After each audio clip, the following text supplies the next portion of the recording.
Tak zdravím vás v podvečer dnešní. Jsme na druhém workshopu z Institutu vesmírné lodě nadace CASH v Itálii. Já se jmenuji Marek Ištvánek a jsem v tomto institutu druhým měsícem jako takzvaní hledající poznání. Tak si tady říkáme, ti, co se tady účastníme práce v institutu. Jinak pocházím z Moravy, kdo ještě neví. A ještě tady budu asi tak 2 měsíce a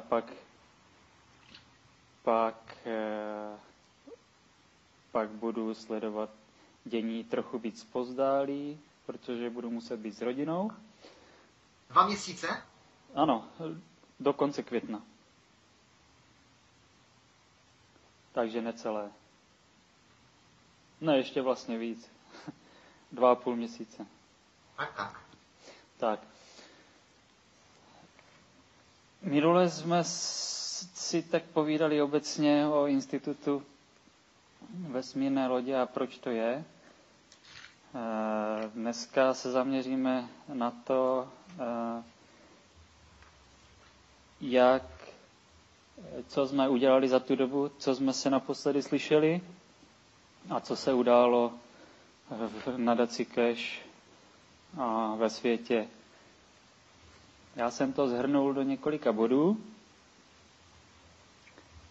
A taková, řekněme, zásadní věc byla zveřejnění takzvaného USB klíče nadace CASH. Tento klíč obsahuje patenty a různé plány a další informace ohledně cache technologií a poznání.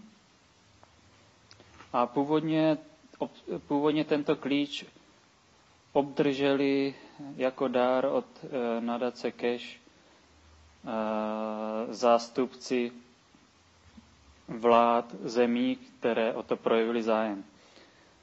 To bylo v roce 2012 a od té doby se ty informace, které vlády obdržely, nepoužili nikterak viditelně pro dobro lidstva. A protože stále je vyvíjený na nadaci CASH tlak, aby nedošlo k dalšímu zveřejňování technologií, jsou plánovány atentáty na pana CASH a jeho rodinu. Tak proto... A môže to vlastniť každý človek na 18 rokov. Tak proto se při minulém anglickém workshopu, který míváme v institutu každý čtvrtek dopoledne, tak minulý čtvrtek právě pan CASH požádal tajvanskou skupinu vědců o uveřejnění tohoto USB klíče. Proč požádal zrovna tajvanskou skupinu? To je celkem jednoduché, protože tato skupina nás kontaktovala a žádala nás o další spolupráci a sdělila nám, že mají přístup k tomuto USB klíči, k jeho obsahu od tajvanské vlády a že dělají experimenty popsané na tomto klíči a s některými experimenty chtěli dál poradit a spolupracovat s nadací CASH. Tak proto nás kontaktovali a na základě této informace a těch chystaných atentátů na pana CASH a jeho rodinu pan CASH v rámci ochrany technologie a i své rodiny a dalších lidí požádal tuto tajvanskou skupinu o zveřejnění tohoto klíče, obsahu tohoto klíče na internetu. tato skupina to udělala a nyní je tento obsah USB klíče dostupný všem, kdo o to mají zájem. Já vám můžu poslat odkaz na naši aktuální verzi, kterou sdílíme z institutu. Je tam jednak komprimovaná verze, kdyby si to chtěl někdo stáhnout, a jednak tam je verze, která se dá přímo procházet na webovým prohlížečem. Takže obojí je tam dostupné. Posílám vám v té diskuzi ve Skypeu odkaz.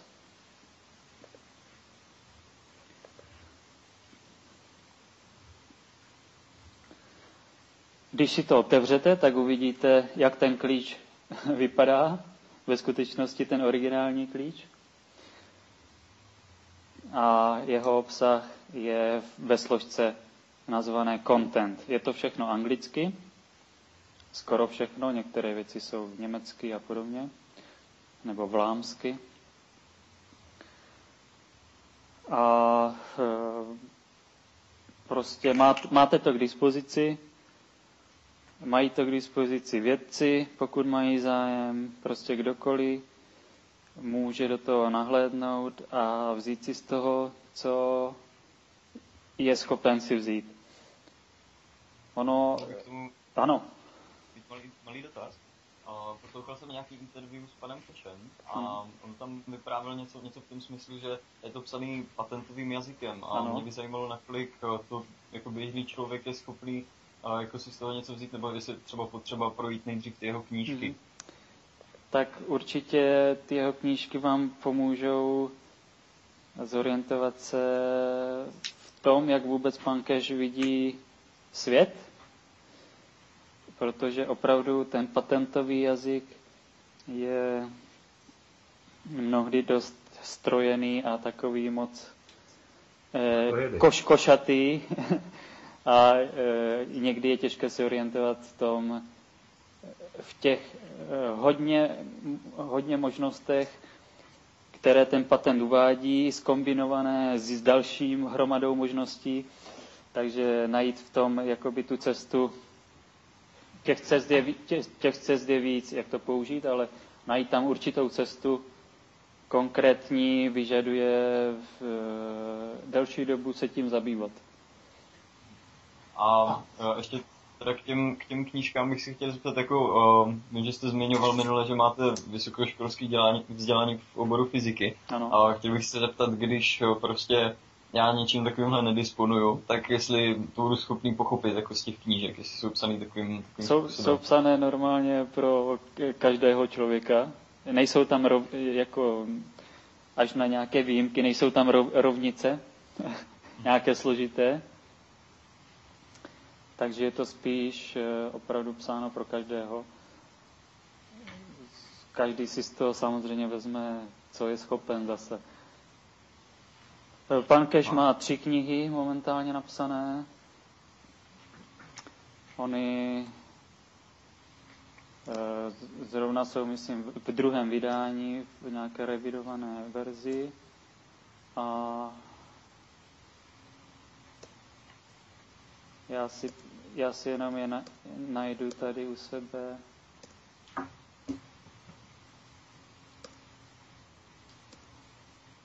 Ta první se jmenuje Universal Order of Creation of Matters, to znamená univerzální řád vytváření hmoty. Druhá se jmenuje Structure of the Light, struktura světla, složení světla. A třetí se jmenuje Origin of the Universe, to znamená původ vesmíru.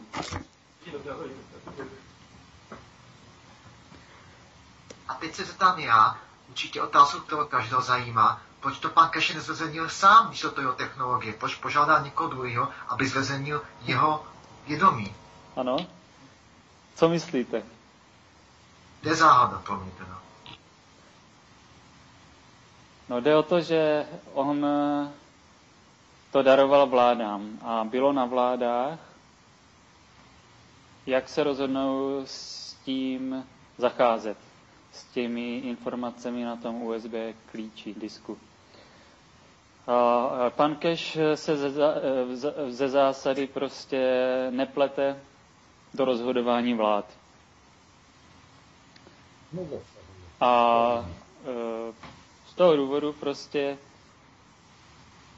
vyčkal na situaci, až to ty vlády předají někomu dál a budou ochotni to zveřejnit. Takže to je ten důvod. To je zveřejněno, je velmi dobrý krok od pana Cashe, protože to je, myslím si, že dobrý krok. Určitě je to důležitý krok nejen z hlediska uvolnění informací, ale i z hlediska jakési větší bezpečnosti lidí, kteří se na těchto technologiích podílejí. Ano. A co se týče toho dokumentu, můžeš nám třeba nějak obeznámit, které oblasti výzkumu a vývoje oblasti jsou tam zahrnuty v tom USB klíči a jestli bys nemohl doporučit něco konkrétního, jakož tam je určitě spousta hodnotných informací, tak nějaké ty nejdůležitější papíry, na které bychom se mohli kouknout. Je tam toho fakt spousta. Ano, je tam toho opravdu moc. Když se na to podíváme, můžete si to klidně prohlížet na tom internetu, jak jsem vám poslal. Když zajdeme do složky content, což je vlastně ten obsah toho klíče, uvidíme tam několik složek. První je craft concept, to znamená, je to návrh design vesmírné lodi. Jejíž výstavba byla taky oznámena nedávno. To znamená, nadace Cash plánuje postavit vesmírnou loď 30 až 40 metrů v průměru, pokud možno do konce roku. A teď můžeš něco? Vím, že vyšlo oznámení 10. března, tisková zpráva vznikla. Je ta tisková zpráva autentická 10. března? Tisková zpráva o čem? O tom právě o té vývoji vesmírné lodi tam psali, že to má 30 až 40 metrů v rádiusu. Ano. Že to až po 500 lidí. Ale rádius je polomil, ne průměr. Ano, 30 až 40 metrů by to mělo být v průměru. Ne, rádius je polomil. Ano, to si myslím, že to je překlep. My jsme se bavili zhruba o velikosti 30 až 40 metrů. A jenom ohledně těch rozměrů. Pan Cash není žádný troškař. Nebylo by lépe zhotovit první nějaký model menší, funkční, levnější a pak postupem času, jak se lidi budou učit, tak větší a nehnat takovou obludu? No, on už si menší lodě sestrojoval, takže... Ale, jo. Že můžu k tomu tiskovému prohlášení, takže to tiskové prohlášení je určitě autentické, z 10. března to vyšlo. Byla to tisková zpráva, ale nebyl zatím podepsán MT Cash. Vyšlo to na té stránce New Tech News Space Institute. Je ta stránka New Tech News od Space Institute, která se jeví jako, se chová jako, že to mluví od vás. Mm-hmm. Je to autentická, nebo je to nějaká... Je to stránka spravovaná několika novináři a novinářkami, kteří pracují externě pro nadaci Cash. Takže ty informace by měly být správné tam. Dobře, samozřejmě. Takže i z té 10. to tisková zpráva určitě není fake, je správná. 10. března, co vyšlo. Ano. A tam řekli 30-40 metrů poměr. Jenom vím, že ve workshopu ve druhém, tam pan Cash říkal, že ta loď bude mít v průměru mezi 40 až 55 metry. Je to pravda? No, já nevím přesně, takže jestli to říkal, tak je to možné. Ono jako bude záležet ještě na domluvě s lidmi, kteří se na tom budou podílet. Takže to jsou předběžné nějaké rozměry. Tak to už musí mít silné investory asi. Investory, no, jako každý investor silný znamená velké omezení pro nadaci, protože každý investor něco požaduje pro sebe. A nadace Cash chce zůstat nezávislou nadací, aby ji nemohli lidi napříč díky financím ovládat. Tudíž pan Cash žádá lidi o příspěvky na tuto loď s tím, že během vývoje této lodě se veškeré informace v průběhu toho procesu budou zveřejňovat a jelikož taková vesmírná loď musí být plně, když to tak řeknu, soběstačná ve vesmíru, nemůže si nabrat několik kamionů zásob, ani není důvod, protože prostě by jí to stejně nestačilo, tak celá tato technologie znamená možnost použít části této technologie pro dobro lidstva, například pro získávání stravy, získávání energie, materiálů, výrobu materiálů, získávání ochranných magnetických štítů, když to tak řeknu, používání ochranných štítů, které vás třeba budou chránit proti dešti a sněhu a počasí místo domu. Používání této technologie na získávání vody, všechno, co člověk potřebuje pro, řekněme, základní přežití na Zemi, aby se mohl více věnovat ušlechtilejším věcem, které ho pozvednou vzhůru ke světlu a nemusel neustále bojovat o materiální zdroje.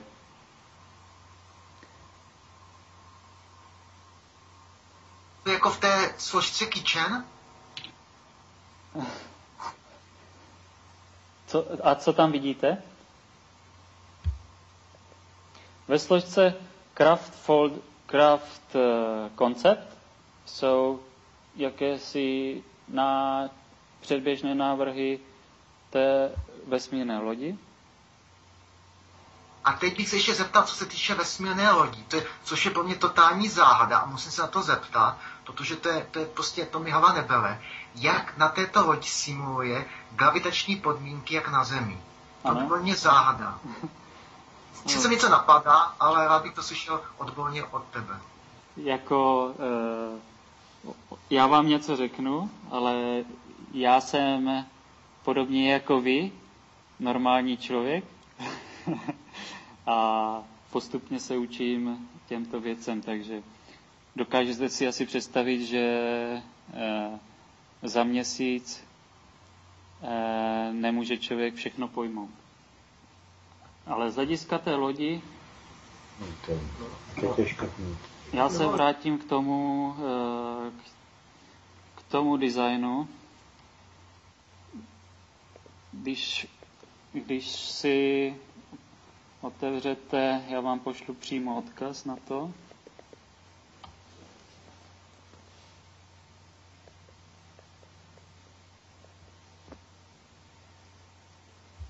Když si otevřete nějaký takový návrh lodi, kde je zobrazeno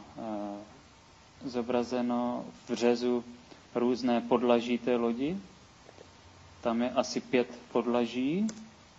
Odkaz jsem vám poslal v diskuzi. Tak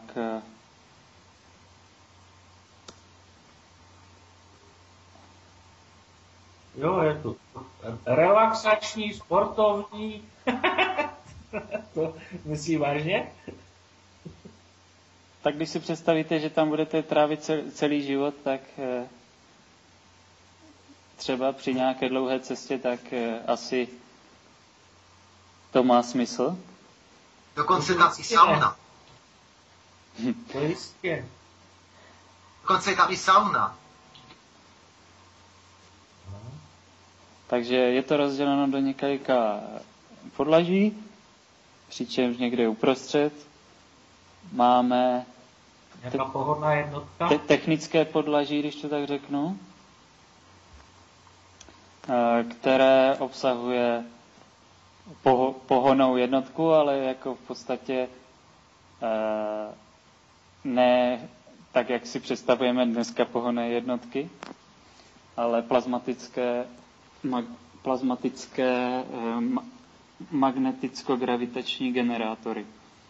To znamená, ve skutečnosti tam jsou 4 generátory, jeden je uprostřed a 3 jsou kolem něho do trojúhelníku. To jsou ty stabilizátory, víš? To jsou na různé účely. Ten prostřední se používá jako hlavní magneticko-gravitační obal lodi. To znamená, loď si vytváří svoji vlastní magnetosféru i gravitační pole a celá ta loď, celá ta její konstrukce je jakoby v magneticko-gravitační bublině. Podobně jako naše Země má svou magnetosféru, tak stejně i tato loď má svou magnetosféru a gravitační přitažlivost s tím, že... No, jestli můžu, jeden dotaz. Proč teda pan Keše už nezveřejnil záznamy nebo obrázky těch menších lodí, které jsou postaveny a jsou funkční? Nic takového jsem neviděl. Protože je stavěl v Iránu ty lodě. On je iránský jaderný vědec. A to žádnou dokumentaci od toho nemá? Prosím? Žádnou dokumentaci, foto, to nic od toho nemá? Takovéto programy jsou o tom, co se zveřejňuje, nerozhoduje v tomto případě pan Cash, ale vláda Iránu. Aha. Když si představíte, že byste takovou technologii měli třeba v České nebo Slovenské republice, tak bude podléhat určitému přísnějšímu režimu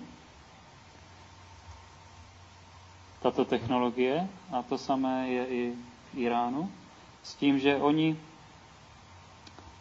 některé věci demonstrovali v Iránu, například zachycení 2 amerických výzvědných letadel, takzvaných dronů, pomocí této technologie. A bylo hned po válce. No, ano, jako... To samozřejmě ukazuje... Iránský národ celkově je v používání těchto technologií nejdál, protože tam probíhal největší výzkum a probíhá i teď. Tak asi si dáte dohromady, proč se tolik kolem Iránu a takzvaného jaderného programu točí všelijaké zprávy. No, to jo. To Američanům pěkně leží v žaludku. A vyjednávání, kde se účastní nějaký zástupce Iránu, jsou prakticky jejich účel je prakticky vyjednávat do těchto technologií. Ale o tom samozřejmě neuslyšíte v mass médiích přímo. Musíte si to složit nepřímo. Mass media se zajímají o jiné nepodstatné věci. To je fakt. Tak a co se týče těchto lodí, tak to není něco, co by nebylo známé, řekněme, lidem. Samotná vesmírná loď Země funguje na stejném principu, podobně jako jiné vesmírné tělesa.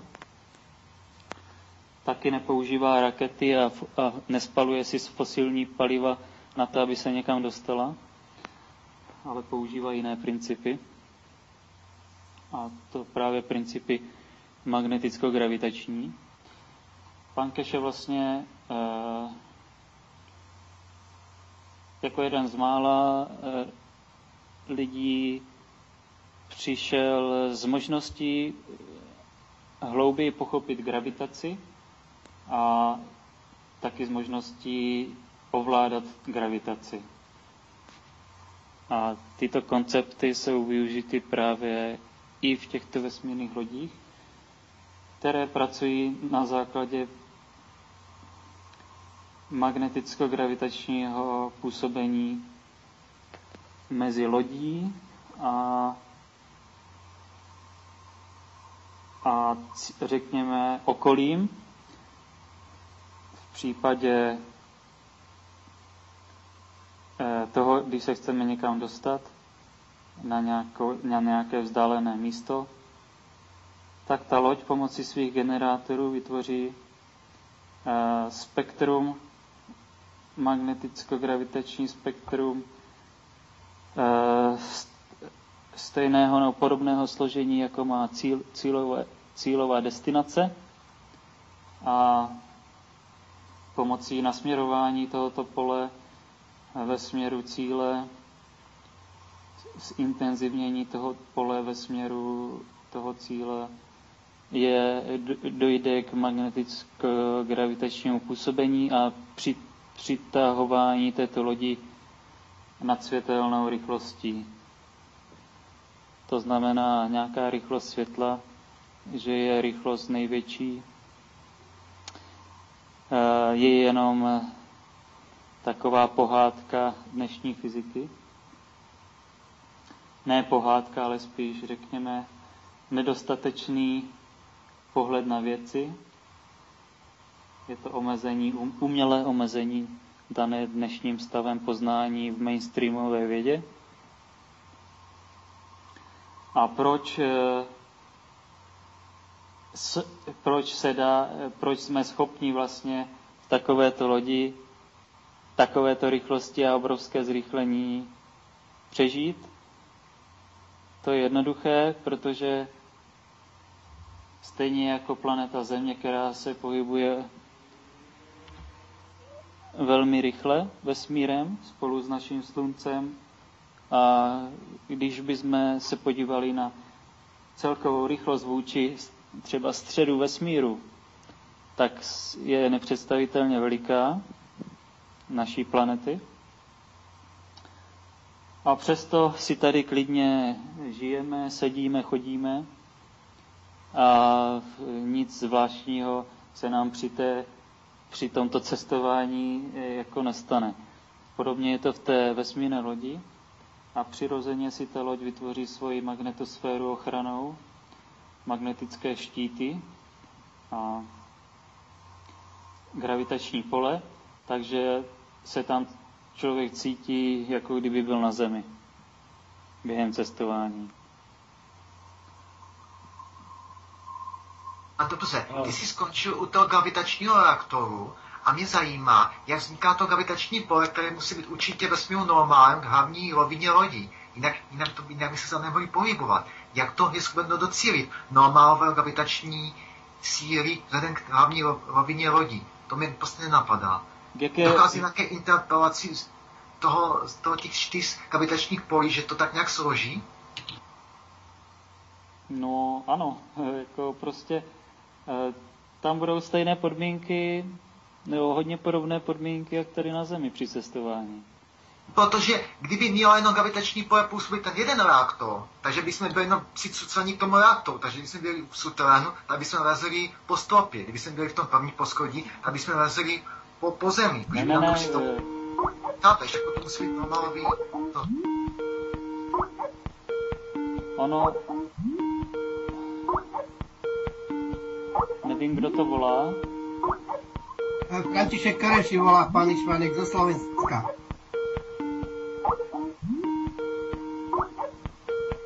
Vy voláte někomu? No. Áno, pripájam sa, František Kereši zo Slovenska. Ano, jste tady s námi, ale... Áno, ja som sa prihlásil, omlúvam si, trošičku som meškal. Dobře.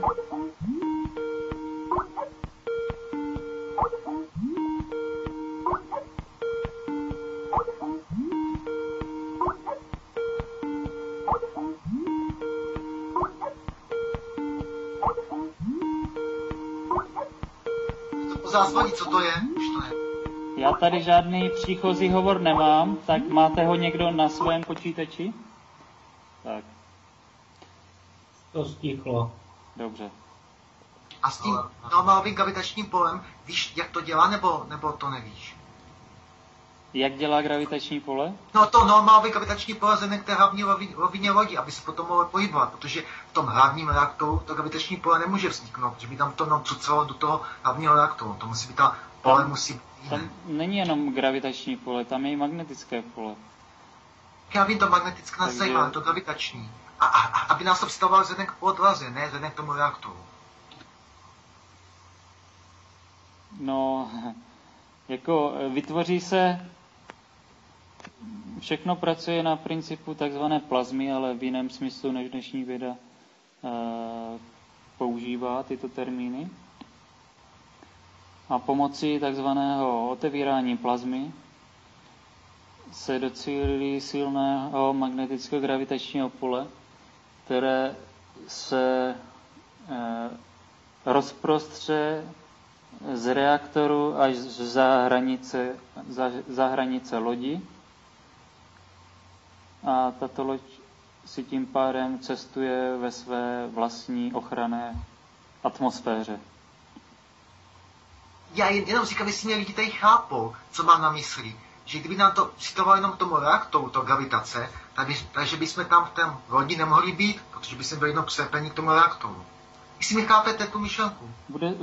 Jak říkám, bude to přirozené prostředí, tak jak když chodíte v domě. Takže nebudeme přilepeni k reaktoru určitě. To by se nám asi moc nechtělo tam dlouho sedět. A ten princip to neznáš, jak to má řešení, jestli to interpolace, nebo je to skládání těch 4 reaktorů, těch sil, to nevíš teda. Ale vím, že to ještě nemáš, to ještě jako systém řízení té lodi a tak, to nevíš. Systém řízení lodi jako v podstatě na to, aby se tam vytvořilo gravitační pole podobné Zemi a cítili jsme se tam normálně, stačí ten jeden reaktor prostřední. A na to, aby se ta loď někam dostala a zároveň měla dostatek ochranných magnetických štítů kolem sebe a zároveň mohla v případě poruchy některý reaktor opravit a dokázala si ta loď vyrábět materiál a potravu pro lidi a energii, tak na to potřebuje víc reaktorů. Ty 3 reaktory kolem se používají na směrování magrav polí, magneticko-gravitačních polí a na ladění cílové destinace, když to tak řeknu. Takže to není žádný umělý gravitační pole, jenom reaktor na gravitační pole tam není. To je ten reaktor vytváří přirozené prostředí tak, jak tady na Zemi. Tak, jak funguje reaktor Země, tak funguje tento reaktor. A ještě, takže ty reaktory, nebo ten reaktor chrání i plášť lodí po mechanické stránce, protože když se to vezme, pokud má ta loď třeba v průměru, jak říkáte, 40 metrů, tak tam musí vakuum působit vlastně ohromný tlak na stěny té lodi. Ne, nic takového se neděje.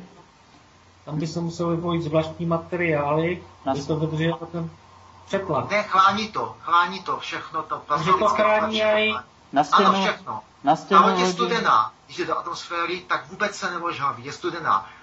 To světlo, co tam cítíš, co tam slyšíš, to světlo, co tam vidíš, To je právě to tření mezi to atmosférou, mezi to lodí a zemí, je to světlo a to je to tření, to světlo, to vlastně ochrání to světlo, to je ten vedlejší produkt, to je to tření. Takže všechny ty síly to odstraní to magnetické pole lodí. Ta nedochází k žádné tření. Materiály se pak nemusí brát zas takový ohled. Přesně tak. Tam je úplně jedno, jestli je to z papíru ta loď, nebo je to z kovu. Můžete tam mít klidně jenom židličku a kolem sebe mít ochranné pole a letět si. A to je výborné. Prostě ten materiál nepřijde do styku s okolním prostředím. Tak. Protože je od něho odstíněný svojí vlastní atmosférou vytvořenou těmi magrav generátory. A čo Schumannova frekvencia? Prosím? A čo Schumannova frekvencia, ktorá je potrebná pre život človeka? Frekvencia Zeme. 6,83 Hz. Tak tato frekvence se neustále zvyšuje. No to je, tam môže byť, že teraz to tak, ale v tej lode by bola tiež potrebná, pretože človek je dokázaný... Na té lodi bude zase... Žije bez této frekvencie. Jasně. Na té lodi bude zase nějaká přirozená frekvence úměrná tomu magneticko-gravitačnímu poli lodi. Jako my nejsme první lidé, kteří cestují takovými to, řekněme, vesmírnými plavidly.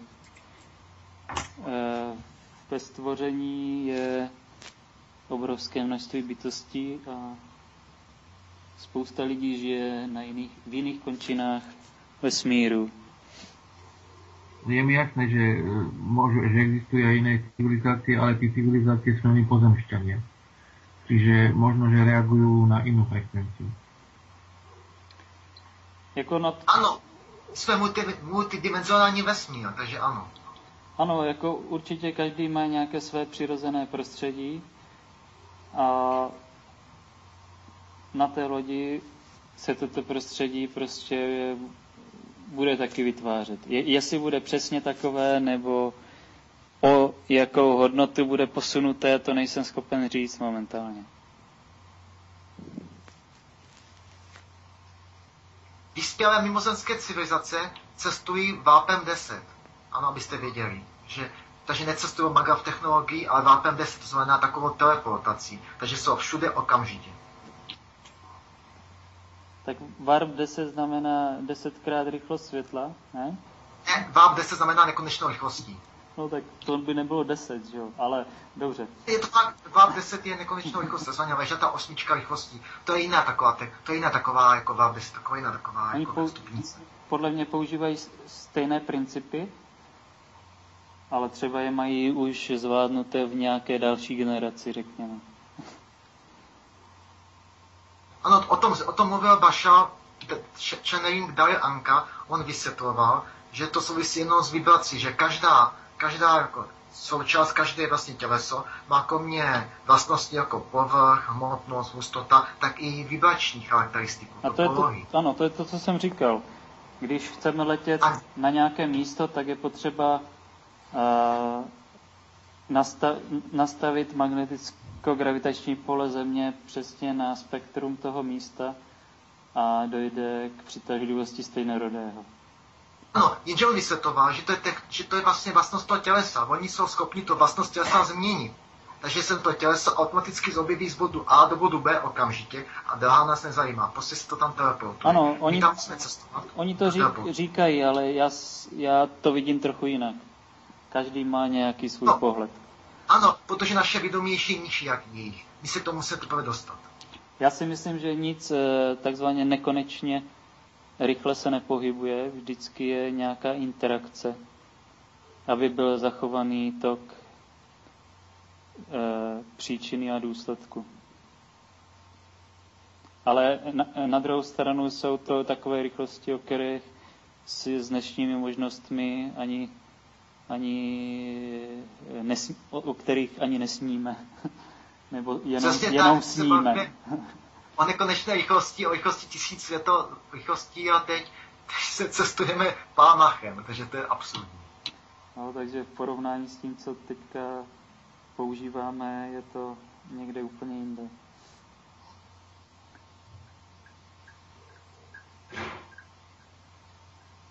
Tak chcete... Jo, a takže ano? Ještě můžu prosit, takže když jsme u toho prohlášení, tak ty jsi asi svou skromností nezmínil, že pan Ištvánek dostal to velký privilegium a že bude jeden z prvních člen posádky této kosmické lodi. Tak mu pogratulujte. Je první členem kosmické lodi. Já bych to řekl trochu jinak.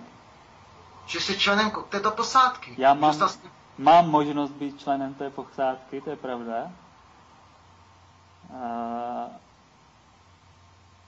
Ale zřejmě zůstanu na Zemi. Tak to řeknu. To děláš velkou chybu, jestli máš strach. To je prostě to je sen každého člověka a ty to odmítáš.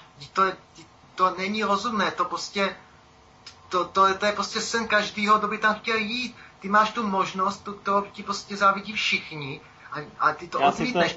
Já si to samozřejmě vyzkouším, ale nehodlám jakoby odcestovat na příliš dlouho, tak to řeknu. Chci pomáhat na této zemi, to cítím jako můj úkol. Osobně si myslím, že každý z vás sa môže stať členom. Přesně to len na vás. To je otevřené. V podstatě pan Cash odhadl finanční náklady na výrobu této lodi, včetně výzkumu a dotažení věcí na zaplacení odborníků na 50 až 55 milionů euro a žádá lidi o to, aby přispěli, pokud stojí o takovéto technologie. A je to v jejich možnostech. Někdo může přispět dobrou myšlenkou, někdo to podpoří duchovně, modlitbou, někdo má možnost přispět i finančně, někdo má možnost stát se členem týmu, který bude tuto loď sestavovat a nabídnout své zkušenosti a přitom se naučit spoustu dalšího nového. Takže jsou různé možnosti, jak tento projekt podpořit. A jak jsem říkal, na oplátku toho všeho budou všechny dílčí technologie zveřejněny, aby je lidi mohli používat na Zemi. Zveřejněny v tom smyslu, že bude zřejmé, jak ty technologie si připravit a jak je používat v každodenním životě. Protože nejde jenom o technologie vesmírné lodi, ale jsou to technologie použitelné i na Zemi. Ještě k tomu financování. Co se týče financování, je to jenom jeden část možností pana Casheho, nebo se na to spojil 100% na dary od cizích lidí. Když nevybere, tak loď nebude, nebo má ještě nějaký vedlejší, či nějaký další. Jestli to není závislé jenom na toho směru financování, jestli má možná i další jiné zdroje financování. Určitě má i další možnosti. Na druhou stranu to, že chce, aby se lidi na tom podíleli, třeba i finančně, nebo svými zkušenostmi, je o tom, že je potřeba pochopit, že vdávání je to správné žití. Jo? Ne v tom, že člověk hrabe k sobě, ale že dává a přitom se učí a zraje. Takže toto chce pan Cash podpořit i v lidech. A on měl, řekněme, i nepěkné zkušenosti s některými lidmi, kterým pomáhal zdravotně. Tak někteří lidé mu tvrdili, že nemůžou si finančně dovolit takové věci, aby používali tyto technologie pro zdraví. A pan Cash zhledal tu jejich nemoc jako vhodnou proto jednak, že jim pomůže, jednak, že se přiučí a rozšíří si obzory a posune tu technologii a poznání dál. A někteří tito lidé dostali třeba zařízení, které jim pomáhalo v uzdravování, a protože ho dostali třeba darem od pana Casheho, který na tom třeba jednom zařízení mohl strávit měsíc při jeho návrhu a sestavování. A tito lidé ho třeba nakonec ani nepoužili a nechtěli se podělit o to, jaké jsou výsledky a podobně. Takže pan Cash zavedl i v těchto oblastech zdravotních prostě nějaké poplatky. Z té zkušenosti, že spousta lidí, když něco nezaplatí v dnešní době, tak si nedokážou věcí vážit. Jsou i lidé, kteří to dokážou, ale ti musí být jaksi vnitřně vyspělejší.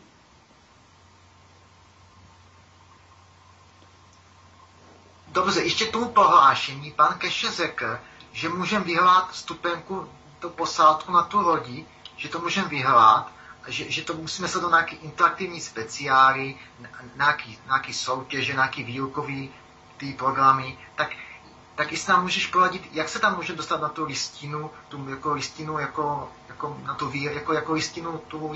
aby se tam mohli požádat o to losování. Víš, jak to listinu? O tomto já nic nevím. Právě o tom mluví v tom tiskovém prohlášení 10. března, víš, ke konci o tom mluví. Že každé to můžeme získat, tu vstupenku, a že můžeme vyhrát, ale musíme se účastnit nějakých interaktivních speciálních soutěží, výukových programů, nějakých těch displejů, nějakých nevím, co jsem nepochopil, a že by se to mohli vyhrát. Takže o tom nic nevíš. Já jsem byl s panem Cashem a nic takového neříkal. Že by se někde losovalo nebo hrálo na nějakých automatech a podobně. O tom já nic nevím. Ne automaty, prostě losování kandidátů, losování jako nějaké soutěže. Jak říkám, nic o tom nevím.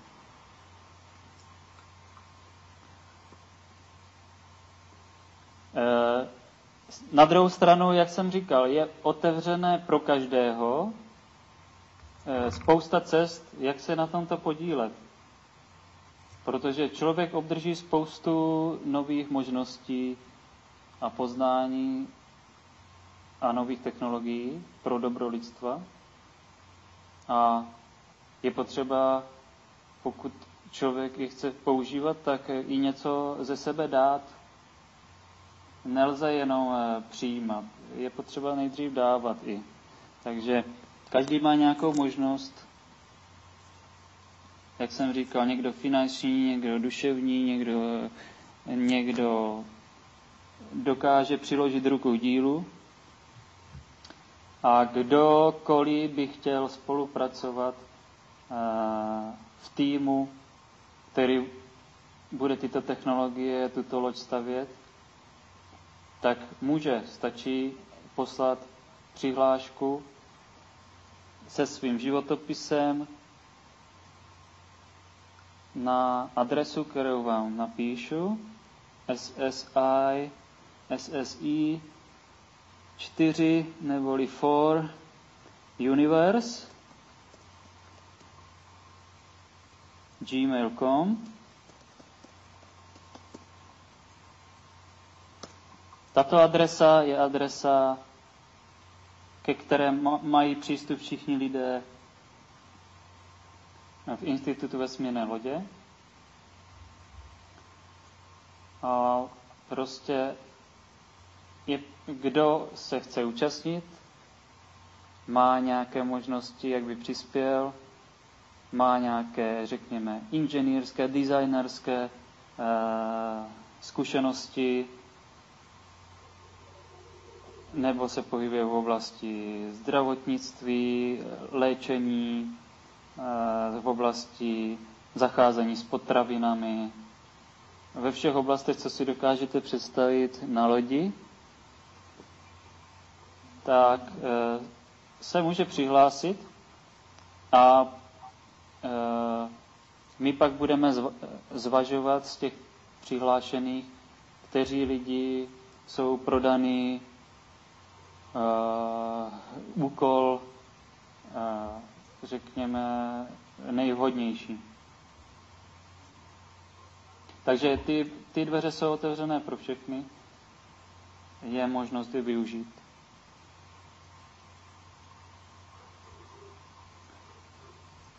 S tím, že pokud se někdo třeba působí v institutu vesmírné lodě, ve Spaceship Institute, tady v Itálii, tak taky se může přihlásit a může se stát jedním z lidí, kteří prostě se učí, s tím, že jsou tam jisté podmínky.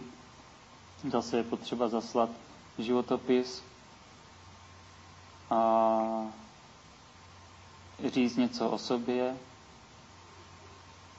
aby v podstatě my hledáme lidi, kteří jsou otevření,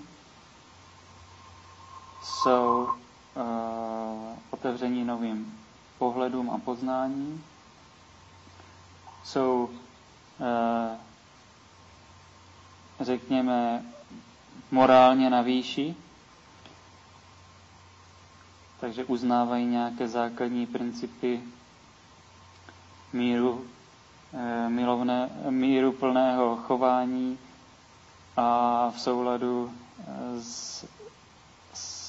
řekněme, s přírodními zákony, tak aby člověk neškodil druhým. A jsou ochotní se učit prostě novým věcem a pomáhat druhým lidem. No, akorát jazyková bariéra, že? Člověk musí umět anglicky, německy. Momentálně je hlavní jazyk angličtina tady v institutu. Takže na druhou stranu my chceme momentálně Spaceship Institute přijímá maximálně 25 lidí někdy kolem května. Takže tyto lidi chceme vybrat tak, aby pokryli co nejvíc jazyků, které ještě naše skupina 8 lidí nepokryla. A později, na konci roku, řekněme na podzim, chce pan Cash pozvat další skupinu lidí, až 250 lidí. A tam si myslím, že už, řekněme, se může zase nějaký ten jazyk opakovat. A přesto samozřejmě ta angličtina je tady dost důležitá, aby se lidi mezi sebou nějak domluvili.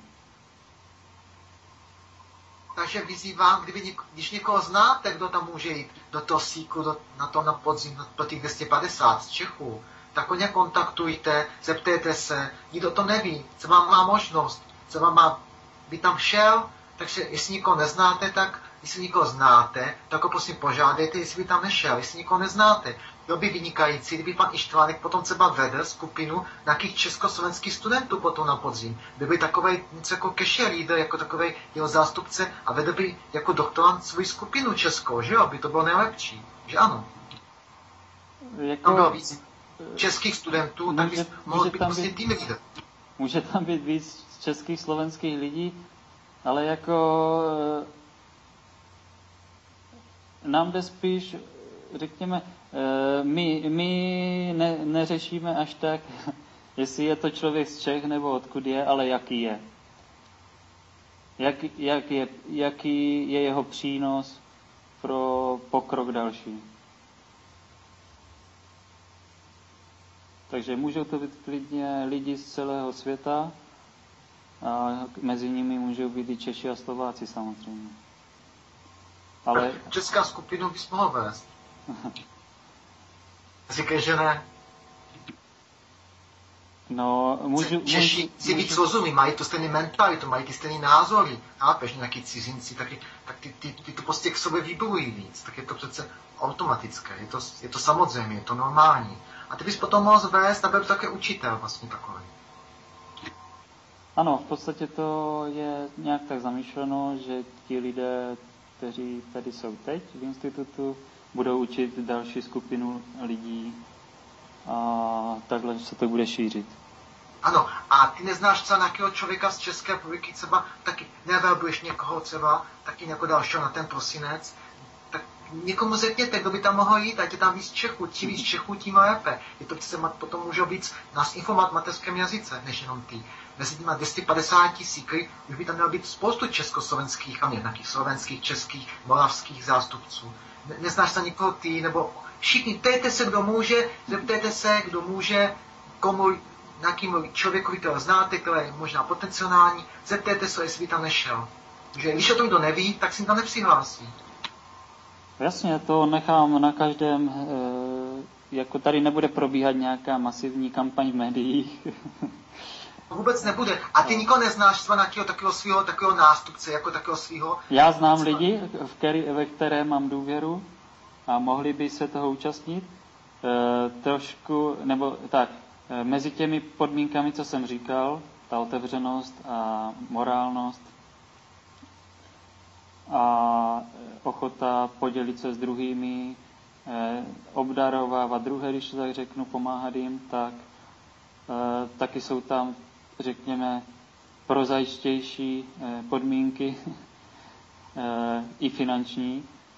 To znamená, ten, kdo tam chce nastoupit, tak momentálně pan Keš stanovil poplatek 20 000 euro na rok. Počkej, a vy jste tebe ukecají na 5 000 euro za vstup a to je všechno? Já říkám, jak to je, takže jako, to je samozřejmě ještě, může to být na nějaké domluvě, protože bude nás rozhodovat víc. Značně zužuje. Jasně, ale na druhou stranu ty peníze nemusí být všechny od člověka, který tam nastoupí, ale může být podporovaný jinými lidmi jako sponzory. Potom už to však nebude nezávislý, jak se vám líbí, víte? Jako říkáte, že čím víc není na té finanční, na někomu závislý není, tak je to lepší. Ano, záleží samozřejmě. Nezávislý, aby by to spíš tak agent. Záleží samozřejmě na úmyslech těch sponzorů, jaké jsou, takže uvidíme. Máte nějaké otázky ještě k té lodi? Ono samozřejmě, to je velice obšírné téma. Dobře, já se vrátím k tomu obsahu USB klíče. Kromě té samotné lodi jsou tam patenty. Je tam několik patentů, které popisují principy fungování těch plazmatických generátorů a principy vytváření materiálů, používání těchto technologií na léčení lidí. Je tam patent na takzvanou Oasis jednotku, to znamená využití těchto technologií pro vytvoření oázy, to znamená... Jak? Pre Afričanov chudobných. Ne, pro všechny. Myslím oázy takové, že člověk má ochranné prostředí kolem sebe, atmosféru, proti vlivu počasí, má svoji vodu, má svoji stravu, má svoje teplo, všechno za pomocí těchto technologií. A může je využít i na léčení. Takže to je Oasis projekt takzvaný. A ta vesmírná loď je v podstatě taková oáza létající. Ta musí být soběstačná rovněž. Další patenty, co tam jsou, se týkají právě třeba používání nanomateriálů a zachytávání magneticko-gravitační přitahování materiálu z atmosféry a jejich přeměna na jiné skupenství hmoty a používání těchto výsledků na různé účely, na zajištění výživy těla, na zvýšení úrodnosti zemědělských plodin a na spoustu dalších účelů. Takže tyto patenty jsou tam všechny v té takzvané patentové řeči. A úkolem té naší skupiny takzvaných hledajících poznání tady v institutu je tyto patenty krok za krokem, nebo toto vědění a poznání technologie postupně krok za krokem zveřejňovat. A to poté, co si je prakticky vyzkoušíme a získáme o tom více vědomostí a zažijeme si to na vlastní kůži, tak říkajíc. V tomto ohledu už jsme udělali několik, řekněme, experimentů v laboratoři. Minule jsem mluvil o vytváření nanomateriálu, nanovrstev na povrchu kovů. A nevím, jestli je vám zřejmé, jakým způsobem se to vytváří. Pokud ne, tak se zeptejte. Mě zajímá ty nanomateriály, to vznikají na povrchu, nebo jsou i v té vodě obsažené? Se dostanou do vody, nebo jenom co na tom povrchu toho železa? Ty vznikají vlastně ve smyslu nanovrstev, míníme jedno atomární nebo velice tenké vrstvy, které se postupně vytvářejí a skládají na sebe, takže ten povrch kovu, řekněme mědi, se postupně přetváří na sadu nanovrstev oxidů kovů. A tyto nanovrstvy mají velice zajímavé vlastnosti. Takové, že napříč těmi vrstvami je velký elektrický odpor a podélně v těch vrstvách je supravodivost, pokud tyto vrstvy nejsou porušené. To znamená prakticky nulový elektrický odpor za pokojové teploty. A my jsme nedávno zprovoznili použití těchto nanomateriálů v zachytávání plynů z atmosféry a jejich přeměnu na nový stav hmoty, nové skupenství hmoty, kterému říkáme GANS. K tomu se vrátím. Já vám pošlu odkaz na videa, které jsme dneska zveřejnili na dnešním anglickém workshopu dopoledne. Tam, až se na to někdy podíváte, najdete sadu jakýchsi krabiček, kontejnerů, ve kterých je slaná voda mořská sůl rozpuštěná ve vodě a v každém tom kontejneru jsou dvě elektrody. Jedna v našem případě je měděná, druhá je taky měděná, ale právě zpracovaná, povrstvená nanovrstvami, zpracovaná tím nanovrstvením. Takže jedna je elektroda s nanovrstvami, druhá bez. Může to být stejný materiál, v našem případě měď. A po spojování těchto, řekněme, základních buněk do série, do většího celku a zapojení počáteční a koncové elektrody na nějakou elektrickou zátěž, v našem případě ventilátor nebo diody. Docílíme toho, že v té zátěži se odebírá přebytečná energie, která vzniká v tomto systému. Je to jakoby baterie, ale ne úplně v tom stejném smyslu, jako chápeme dneska. Ale je to zkombinované právě s těmi nanovrstvami na jedné ze dvou elektrod té buňky tohoto systému.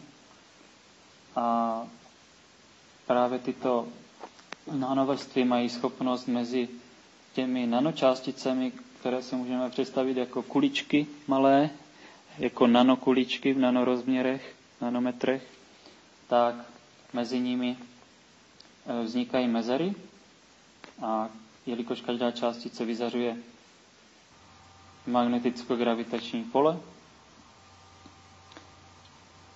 tak tento magnetismus se v těch mezerách skládá a vytváří tam určité spektrum magnetických polí. Každá ta mezera může být různě velká. Ty částice,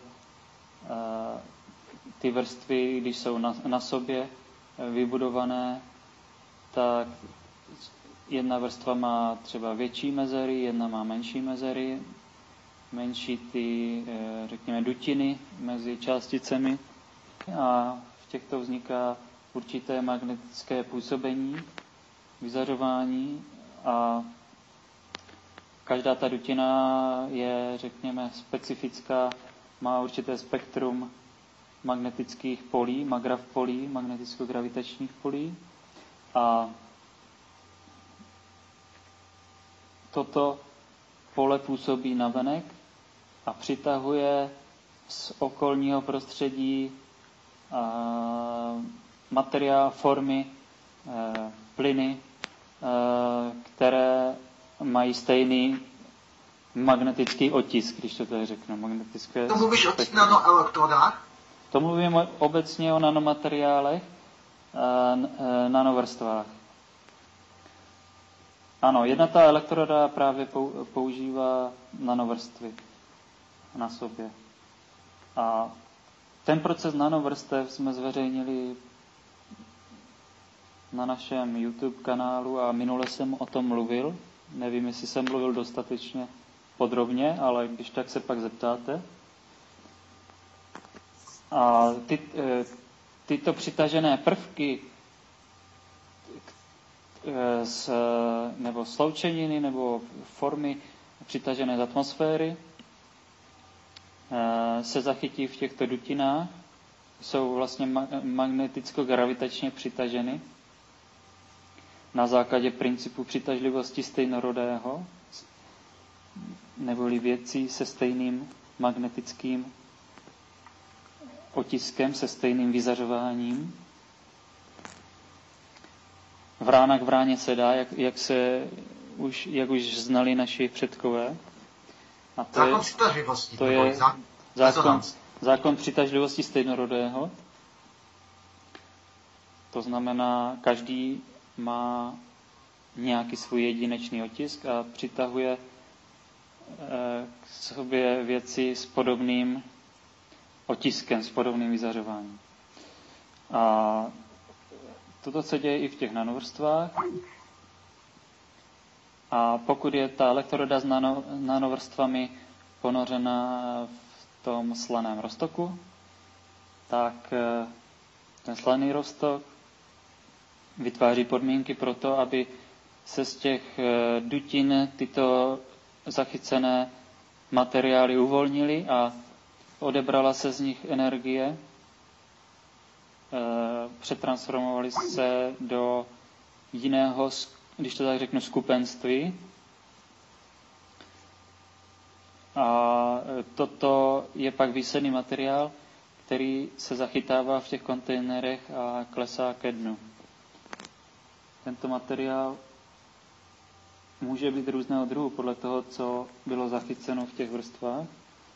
A řekněme, v celé té sadě kontejnerů my tam máme přes 50 krabiček, těch buněk, řekněme.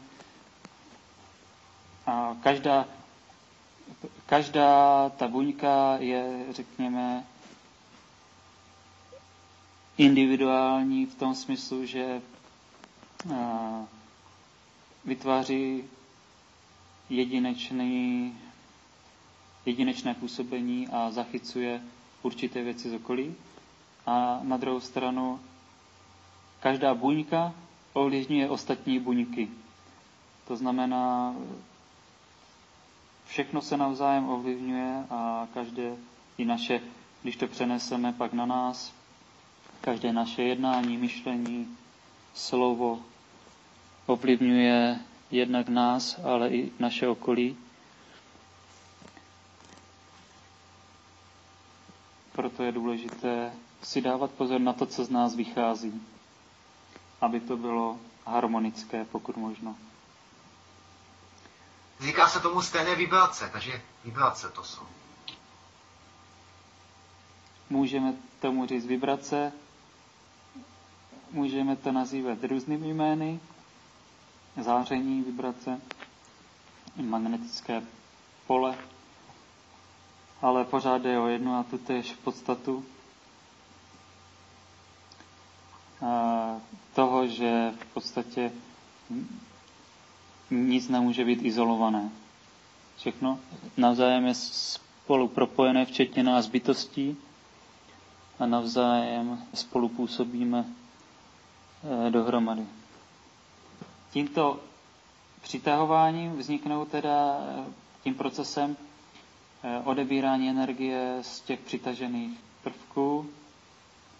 Vznikne takzvaný Gans stav hmoty, což podle pana Keše je speciální stav, který je odolný vůči vnějšímu působení. To znamená, když třeba tuto látku budeme vařit, tak pořád bude stejné podstaty. A když ji budeme mrazit, tak bude pořád stejné podstaty. Samozřejmě to má nějaké limity. Ale ta odolnost oproti materiálu, který není v Gans stavu, je mnohem větší rozpětí stability si zachová tento stav látky. Můžeme si to představit jako nový druh skupenství.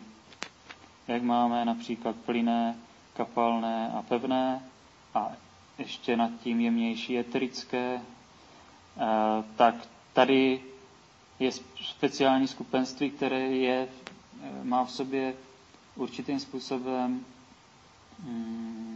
vyvážené magnetické a gravitační působení a tím pádem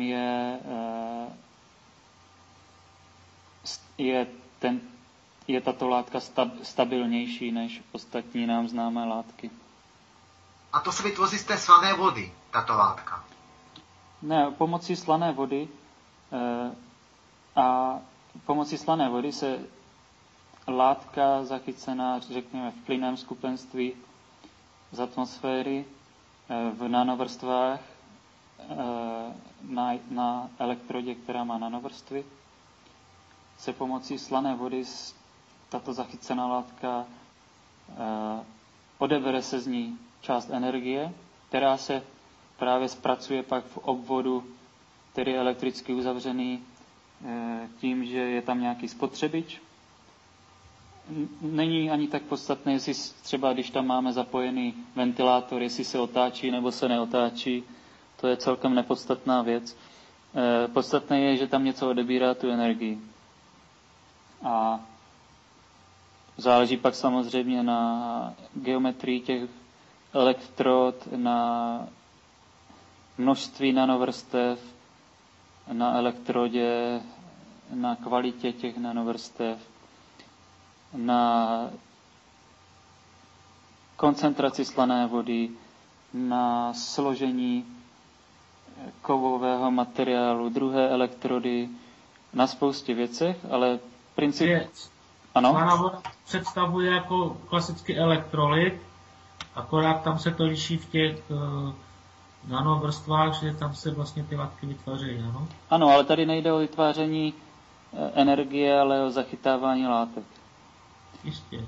To vytváření energie je druhotné a dá se třeba využít na nějaké drobné záležitosti, ale to není jakoby to podstatné. To podstatné je zachycení toho materiálu a přetvoření do GANS supravodivého stavu. Takže to se potom z těch elektrod nějak odebere a vznikne nám nějaká látka? Podívejte se potom na videa, jak jsem vám poslal odkaz. Je to tak, že ta látka se postupně uvolňuje a klesá ke dnu.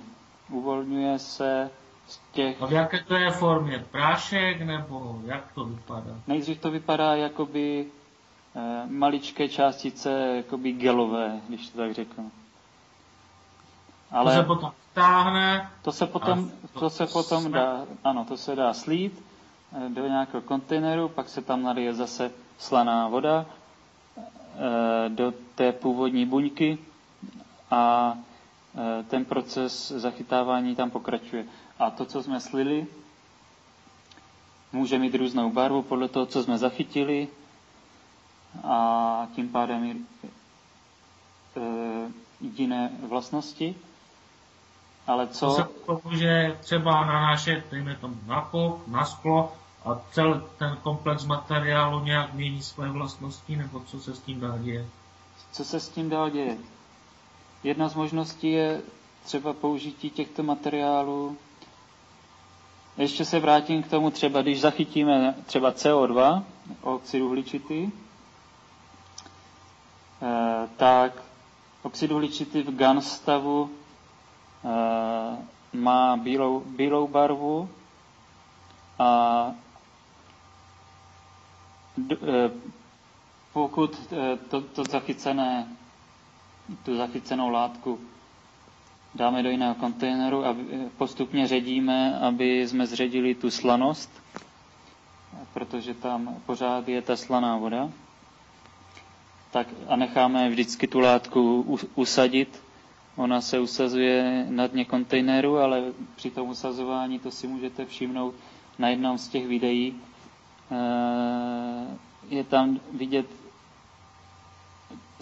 silnější magnetické gravitační působení a vznikají tam takové tunýlky, kde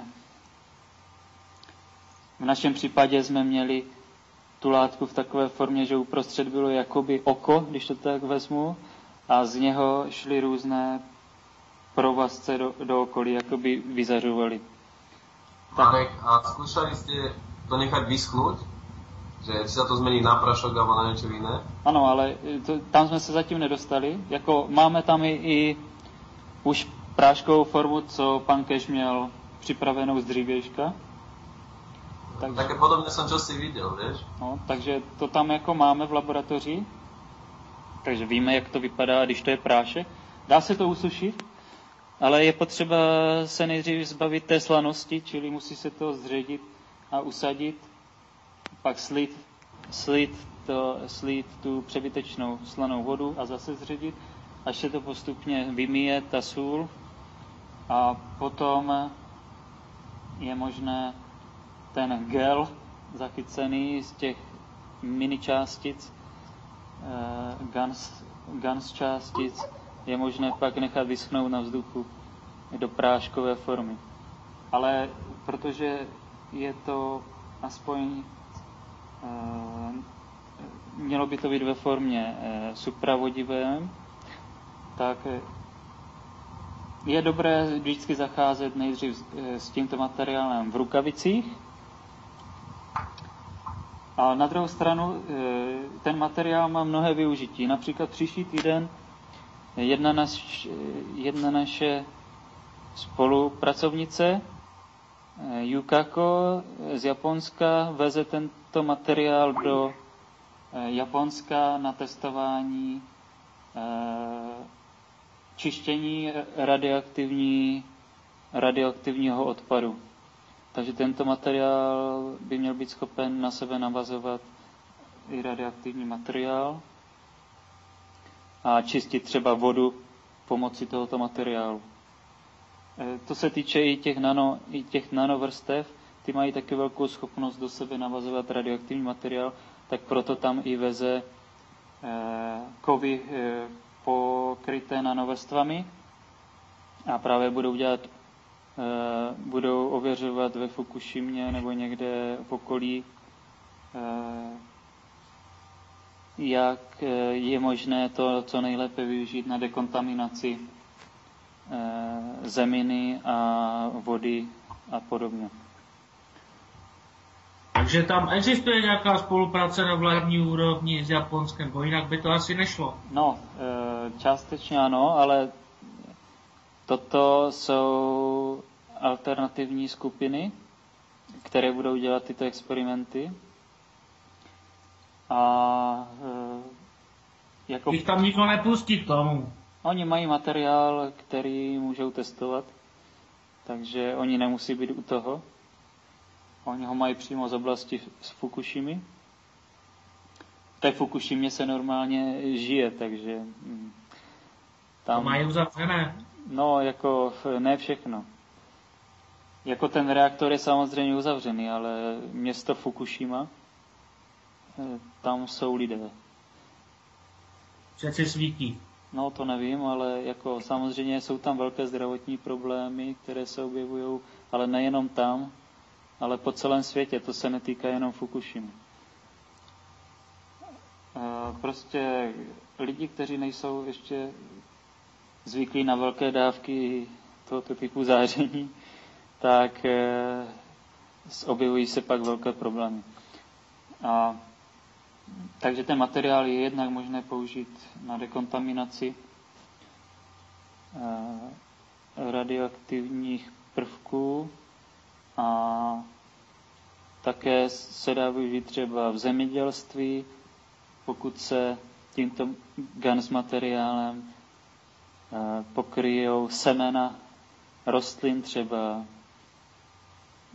pšenice, tak byly dělány výzkumy, že takto upravené semeno pšenice nebo jiných rostlin mělo 6 až 10krát větší výnosy než neupravené ve stejných podmínkách. A právě to ještě byla trvalka. Jako nevím. Ještě říkáš, že to byla trvalka, že už to nemusel vodu zase. Že už to rostlo pořád každý rok, že to už bylo jako trvalka. Jako tráva. Ano. Jako prostě... Ani Pokračuj. Povídejte. Ja som sa chcel opýtať vlastne ten GANS na tie semená, ten stav bol aký použitý, nevieš? Nepovedal pán Keše? Já přesně nevím, ale myslím, že testovali různé. CO2, CH4.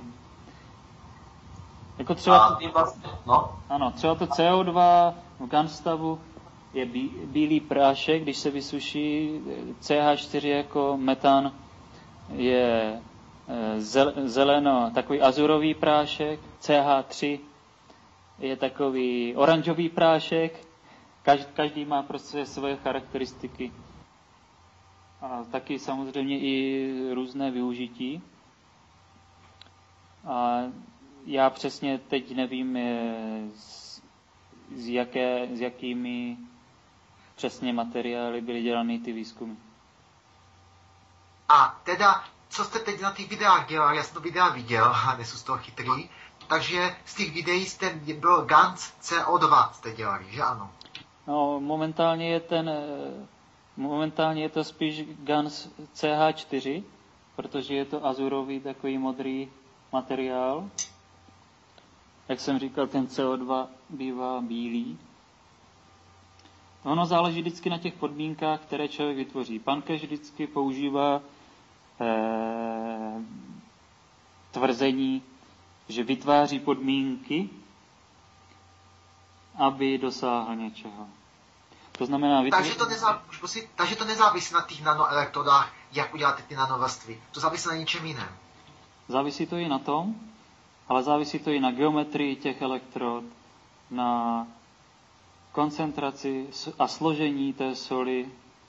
Každá sůl působí jako transformátor pro jiné druhy prvků. A my třeba v našem těle máme až 12 druhů solí základních v našem tělním roztoku. A tyto soli pak určují, jaký materiál se z okolního záření a prostředí bude zpracovávat na daném místě v těle. Takže tyto podmínky jaksi jsou i podobné tomu, jak začínají vznikat základní sloučeniny třeba na Zemi, když začíná vznikat nějaká prvotní životní forma a může, když ten proces pokračuje, tak postupně vznikají složitější biologické struktury různých těl živočichů, rostlin a živočichů.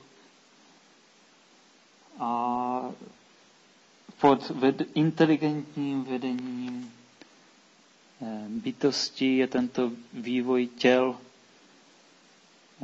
potom pokračuje dál, až pod inteligentním vedením duší lidských se jejich těla vyvíjí tak, jak je známe a nosíme teď jako šaty v tomto prostředí. Ano? A teda já bych se to ještě zeptal, co se týče toho GANS, celkově obecně té vizualizace té tvorby různých materiálů. Jak vzniká třeba tvorba různých materiálů, které nejsou obsaženy v atmosféře? Třeba, když si chci vytvořit třeba nějaký vzácný prvek, třeba stříbro, takže k tomu potřebuji mít nějakou ingredienci, nebo se to udělá z té magnetické polévky z okolí? No, jelikož všechno je složené z magnetických paprsků. Ta polévka. Ano, tak principiálně je možné i nové materiály vytvářet pomocí přímo magnetických polí, anebo je možné využít už existující látku a pomocí magnetických polí ji přetransformovat tak, jak se o to snažili a někteří toho docílili takzvaní alchymisti a podobně. Prostě měli hlubší znalost fungování přírody. Třeba je rozdíl.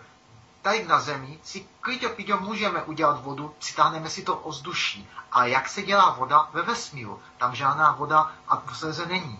Tak můžeš mi to říct, jak se dělá voda ve vesmíru? Jednak my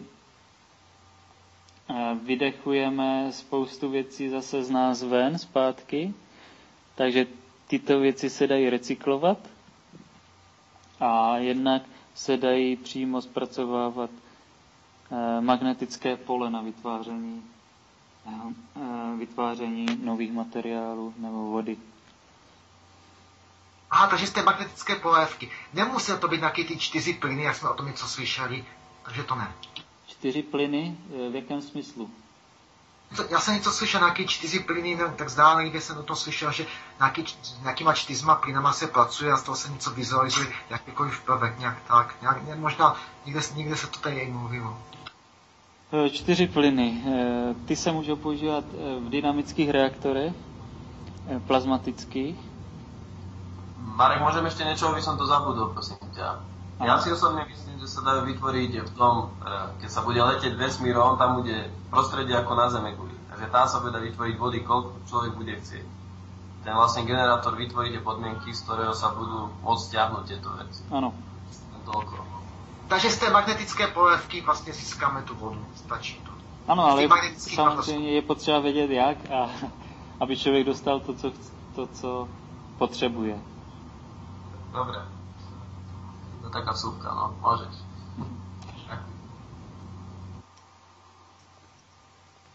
Takže na těch videích pak vidíte ten proces.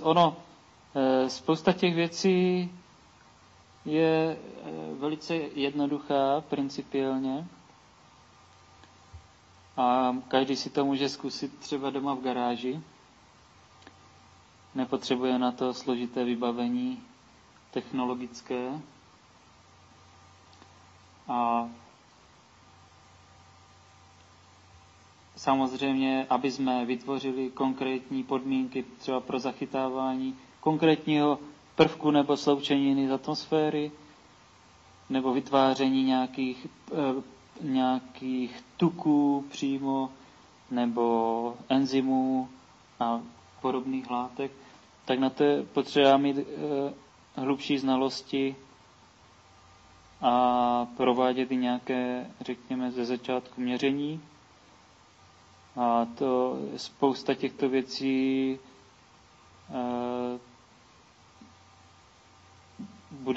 bude nutné ještě v detailech prozkoumat. Některé věci se znají, ale spousta věcí samozřejmě ještě ne. Ta technologie existuje, ale je, řekněme, nová, takže spousta aplikací a konkrétních podrobností je potřeba dotáhnout do stavu, aby se to dalo jednodušeji používat.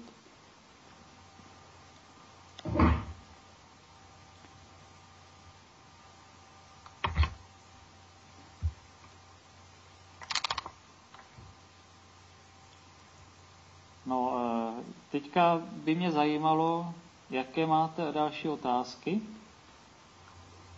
Já bych se ještě zeptal, navrhl teda, že jakož nás všechny zajímá, co se probíralo v těch casherových workshopech, těch síklovských, anglických, každý týden. A já jsem právě se snažil získat nějaké překladatele, a nakonec jeden jediný tady od nás nakonec nechtěl, že to je dlouho a že nám to stejně všechno povíš. Takže jestli bys tam nemohl tam to tak jako zhrnutí, tak na 20 minut, na 15, co se tam stálo v tom workshopu. Třeba jako když sledujeme fotbal Lize mistrů, nějaké to jako zhrnutí, vede to druhé utkání, to trvá 10 minut. Taky to zhrnutí sestří, to je nejdůležitější okamžiku. Tak jestli bys nám nemohl říct třeba k tomu každému workshopu nějaké 20 minut nebo 15 minut, co je tam nejdůležitější, taky to zhrnutí. Nás to zajímá, co se tam dělá. Mě to tam zajímá, já to tam nevím. Takže jestli vás taky zajímá, jestli byste to nemohli tak nějaký takový zhrnutí udělat, jestli myslíš, že to je podmětné. V podstatě v tom, co vám říkám, dělám to zhrnutí, protože já probírám to, co probíráme i na těch anglických workshopech. A třeba ten druhý workshop z té kosmické lodi, to byl 3hodinový workshop ohledně kosmické lodi, já vůbec nevím, co se tam probíralo. Já jsem viděl na začátek, jsem slyšel, že tam jenom Cache mluví o tom, že to má být 55 metrů, že to má být po 500 posádky, což samozřejmě nesmysl, a že to bude stát 50 až 55 milionů a další 3,5 hodiny, 3 hodiny nevím, co se tam dělo. Takže třeba, kdybych tam to mohl třeba potom třeba říct, třeba, co se dělá v tom anglickém workshopu ve druhém workshopu. No tak jako já se přiznám, že všechny detaily si nepamatuju, co, kde, v které minutě a úplně všude proběhlo, protože těch informací je tolik, že nejsem schopen si úplně všechno pamatovat. A shrnutí dělám v těchto workshopech. A takže co se tam vlastně stalo v tom druhém workshopu, to nám už řekl, jako, to zajímá, co se v tom druhém workshopu, té lodi se tam zeptat ohledně těch něco, co by si mohli znát, nebo co by mohlo podnětné, taky novinky, co neznáme, nebo co nám tam pan Cash, když se pan Cash rozjede, tak jich nezastavení, to menší hadr.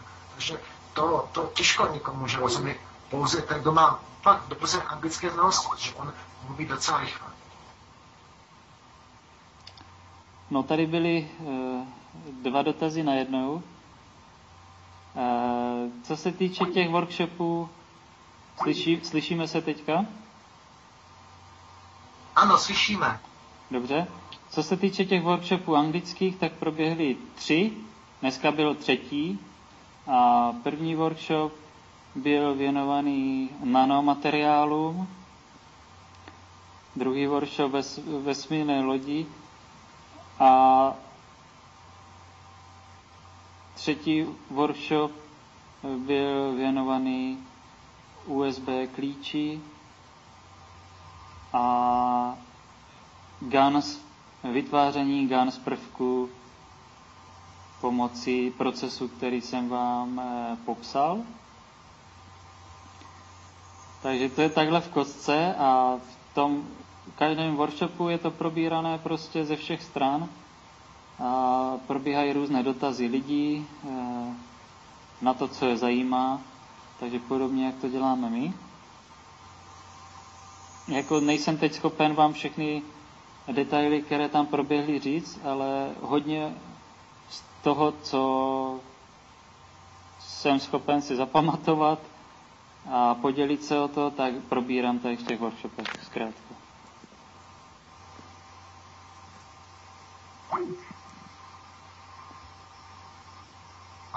Ano? Tak jako systematicky jsem tam, co si vzpomeneš, to řekneš. Takže něco, co v těch workshopech zaznělo a co je důležitý, nám určitě povíš. Určitě vám povím, ano. Protože já vím, když ten workshopek, tak tam mluví jenom Cash a má takový dlouhý vlastně monology. Chápeš, že se málo kdo ptá, pan Cash jenom mluví. Jako já nejsem schopen vám říct všechno, co řekl pan Cash, samozřejmě, ale říkám vám... To není možné. Říkám vám, řekněme, takové základní podstatu toho, co se děje. No to je logické, on je toho najviac. Ale ja som chcel, ak môžem, Marek, ku tomu Gunstavu. Takže vlastne vytvoríš cievku jednu, ktorá je vytvorená nanovrstva, druhá obyčajná, spoja sa do tých krabičiek, pospája sa to dokopy, sériovo zaleje sa to tou vodou, s lanou, a potom vlastne sa vytvára ten tzv. Gunstav, ktorý sa zlieva do jednej nádoby, áno? Tak zjednodušene pochopený ten princíp. Ano, ale ten Gunstav vznikne jenom tehdy, když se ten obvod... Sekáš nám? Ten Gunstav vznikne jenom tehdy, když se ten obvod připojí na nějakou zátěž. Takže ta energie se z těch buněk musí odebírat. Áno, takisto ako sa vytvoria nanovrstvy, že sa tam hodí multimetrom trošku napätia a... U těch nanovrstev je to trochu jinak. U těch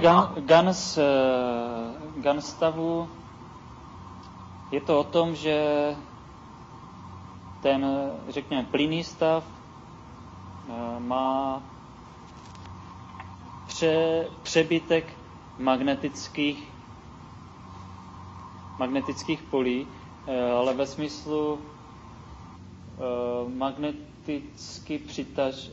magneticky odpudivých polí. Pan Cash, to je taky na ještě další povídání, co pan Cash popisuje jako magraf pole.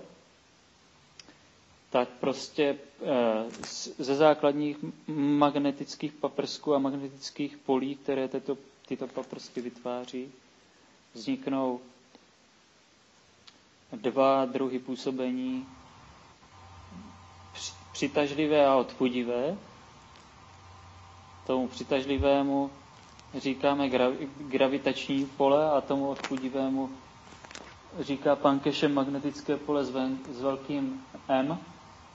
Ve skutečnosti teď ponovu říká v angličtině těm základním magnetickým polím magnetic a těm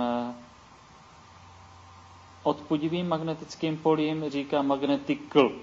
Takže ono se to dost těžko překládá, protože obojí je magnetický, přeloženo. Ale řekněme, že máme magnetické pole přitažlivé a odpudivé, gravitační a magnetosférické, řekněme. A tyto dvě pole, které pak ve zkratce pan Cash nazývá magrav pole,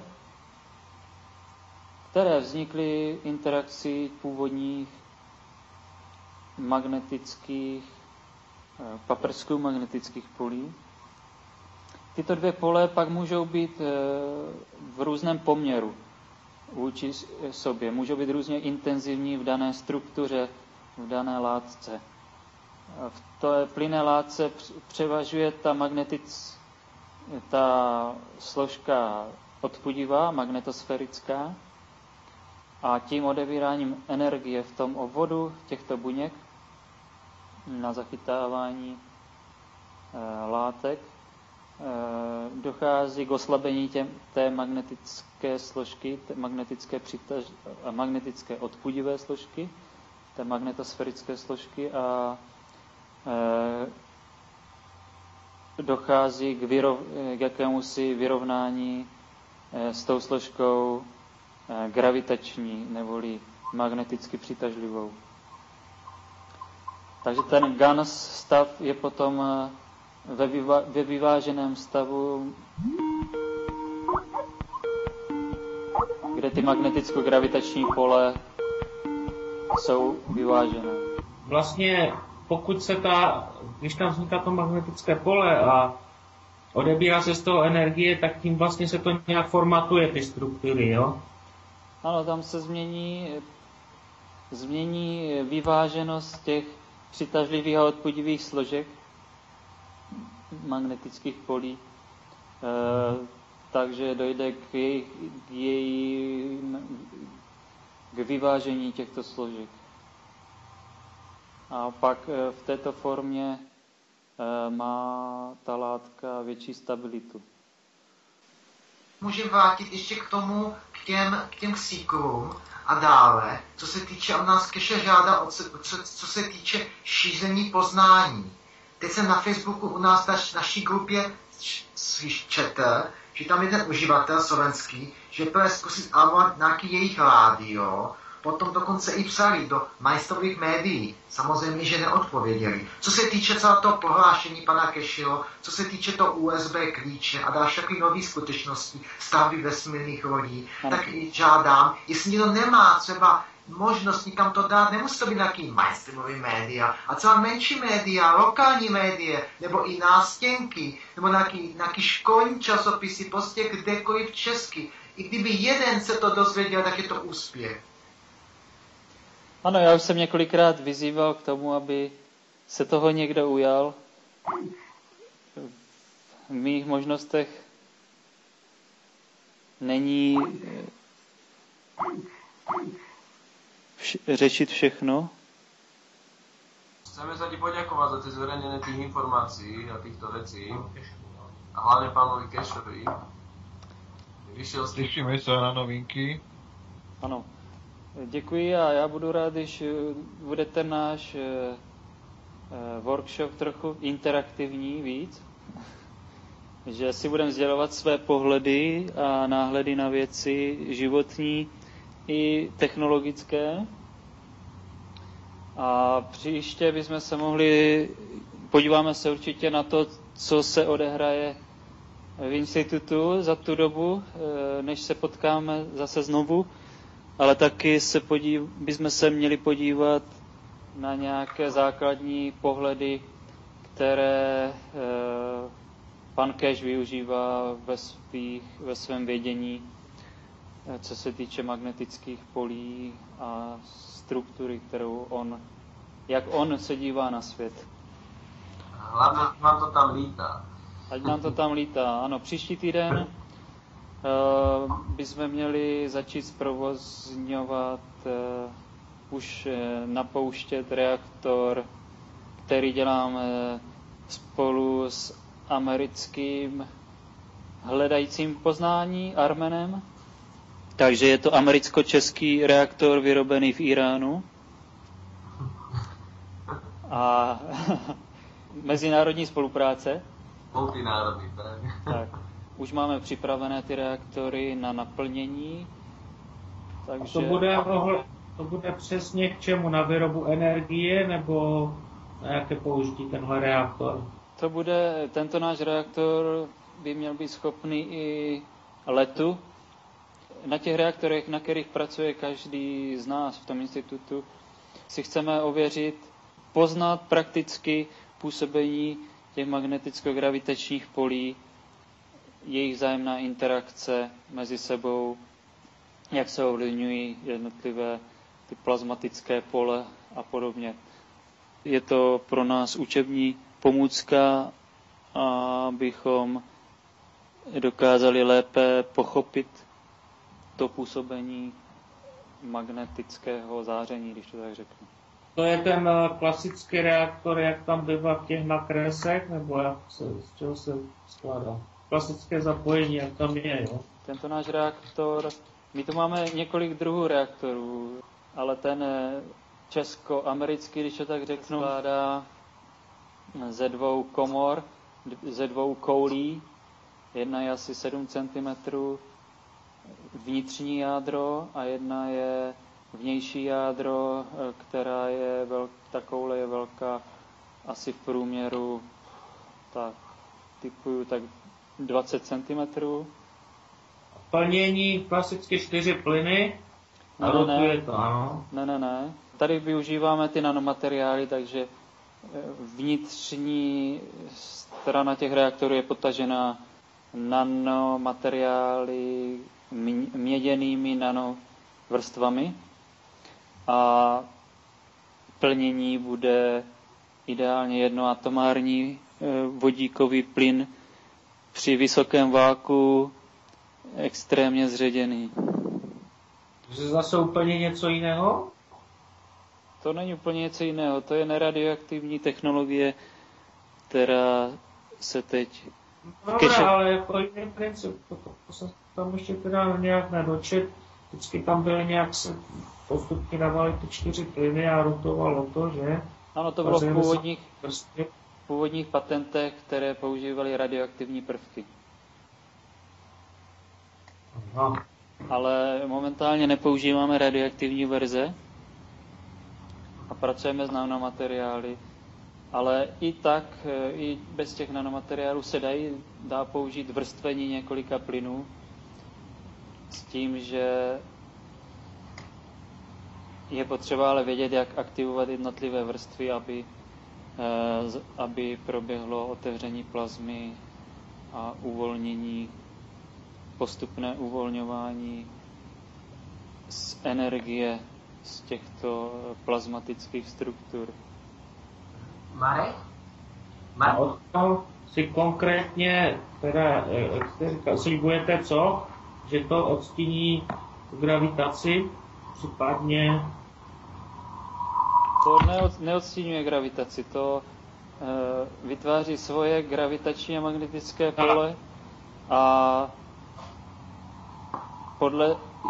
podle kvality toho pole si hledá rovnovážnou polohu ve svém prostředí. Vždycky je to interakce prostředí a té formy, která v tom prostředí žije. Tak jak náš organismus nebo planeta Země si hledá rovnovážnou polohu vzhledem k sluneční soustavě, tak toto je stejný princip. Měřeno to bude nějakou váhou, jo, teda? Nebo proti pružině, aby se dalo zjistit... No dá se měřit, nebo prostě se podívat. Tady v institutu nepracujeme vyloženě striktními metodami dnešní omezené vědy, ale necháváme si prostor intuici a vnitřnímu nazírání, aby jsme měli ucelenější pohled. Takže můžeme používat měřící přístroje, ale není to vyloženě nezbytné. Marku, sila magneticko-gravitačného polia môže byť čím ovplyvnená toho generátora? Obsahem, který ten generátor má, jaké plyny používá. Obsahem? V podstatě jeho vnitřní strukturou, takže v tomto případě je to povrch nanovrstev, složení nanovrstev, vnitřní plnění plynu, ředění plynu, spousta faktorů. Ty reaktory se při rozbíhání otáčejí elektromotorem, takže tam vzniká rotace, turbulence, ionizace a postupně otevírání plazmy a řízení těch vlastně nechání té plazmy v samočinné rotaci, tak jak planeta Země.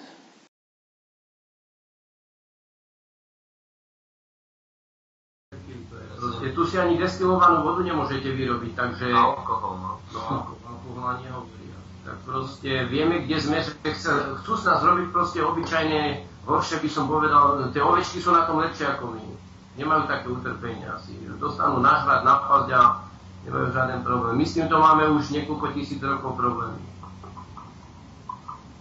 A to som chcel povedať, že opravdu by sme sa mali dať dohromady viacerí. Myslím, tí, čo sa hlásia ako do tej Čechoslovakia, do tej skupiny, ako, čo prakticky majú záujem o túto činnosť.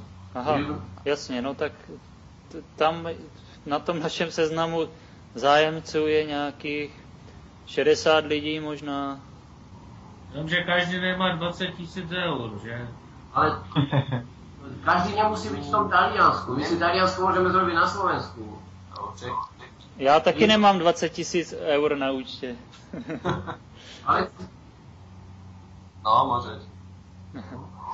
Ale si začal. A to sa cení.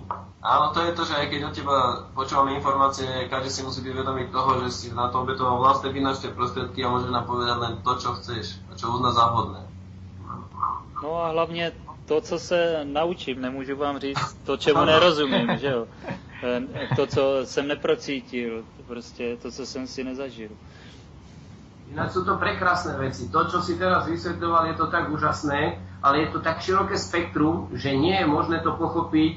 Určite ty to tiež zabudneš, pokiaľ nebudeš mať nejaké poznámky, lebo samozrejme, že tam tých aplikácií je hrozne veľa. Na tie materiály, na technológie, na zdravotníctvo, na tie energetiku, na... Proste to sa jeden človek to určite nepochopí, tieto veci. No ano, jako pan Keše se nás snaží seznámit se všemi oblastmi, protože aby jsme měli přehled a samozřejmě každý se pak, řekněme, víc specializuje nebo víc zajímá nějaká oblast, ale celkově by měl mít člověk přehled, protože všechno spolu tak nějak souvisí, jak jsem říkal. A spojitosti to má, ty si už dokážeš potom vytvoriť. Samozřejmě to zabere čas, než se člověk do toho dostane, do těch souvislostí, takže nemůžete ode mě očekávat, že všechno vím. Já jsem na tom, řekněme, podobně jak vy, ale s tím rozdílem, že tady trávím čas s panem Keše a zajímal jsem se o podobné věci už i předtím, takže každý má nějakou roli v životě, kterou naplňuje. Martin, ja by som ešte apeloval na jednu vec.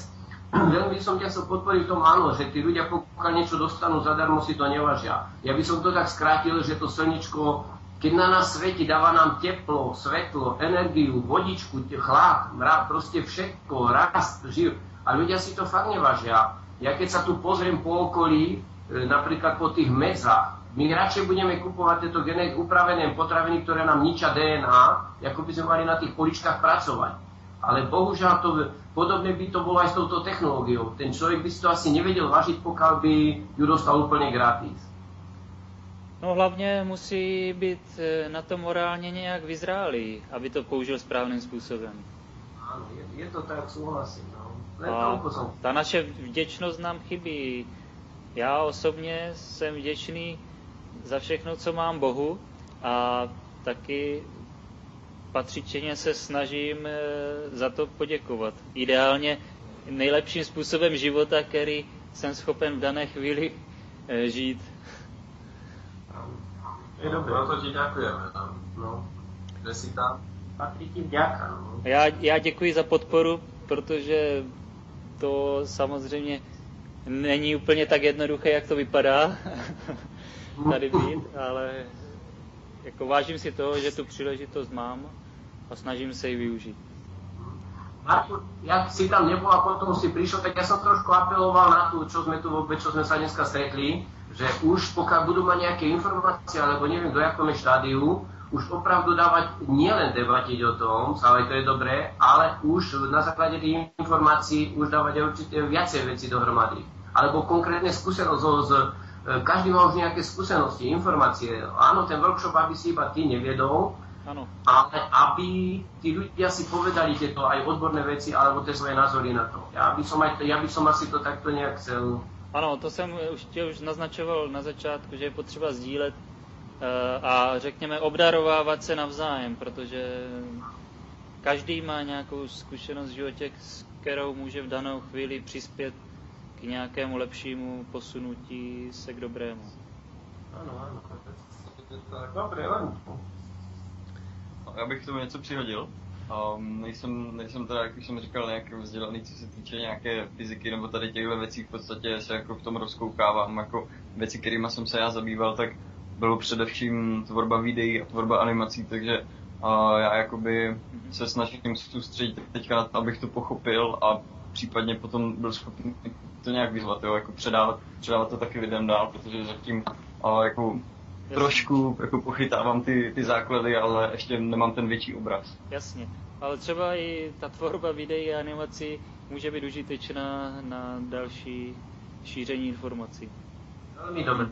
Pri úspěšných testoch sa môže niečo také vytvoriť. Takže každý máme nějaké střípky, s kterými můžeme přispět.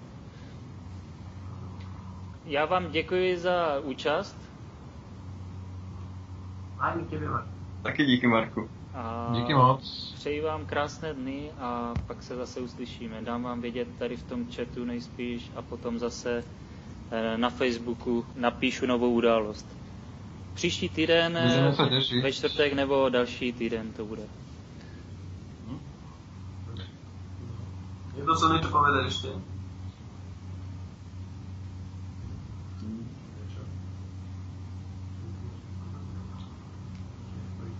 Dobre, Marek, tak sa maj pekne. Na kolegu. Tak díky a ať se vám taky daří. Jo, mějte se. Tak dobrou noc.